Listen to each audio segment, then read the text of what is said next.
In today's video on our WAEC Biology Exam Revision Series, we have here these two WAEC repeated questions to answer on the topic Ecology of Population. So guys, this video will be about preservation and storage of food. So ensure to stay till the end of this video. Let's go ahead and consider the first question here. It says, maize grain are best stored against insect attack by A. Leaving them on their cobs, B. Storing in the room, C. Covering with leaves, D. Keeping in a silo. So guys, the answer to this question here is option D, and that's keeping in a silo. So let's go ahead and consider the next question, guys.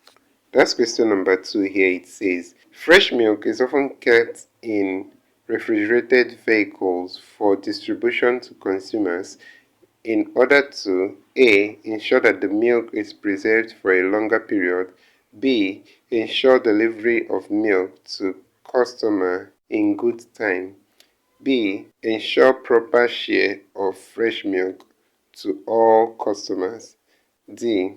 Improve the quality of the milk. So guys, the answer to this question is option A here, to ensure that the milk is preserved for a longer period. So the fresh milk is often kept in refrigerated vehicles in order to preserve the fresh milk and ensure that it stays for a longer period. And that's it for this question, guys. So guys, this is where we'll end this video for today. If you enjoyed this lesson, please give it a thumbs up. Don't forget to subscribe to this channel if you're not a subscriber. Also, if you have any specific question regarding this video, you can drop your question in the comment section below and we'll ensure to give you a response. So guys, we also want to encourage you to join our YouTube channel community where we post major updates on WAEC examination. So this will be very helpful to you even as you prepare for your WAEC examination for the year. So you can join this channel community by hitting the join button below and we'll see you right there. Thank you once again for watching this video and see you on the next one.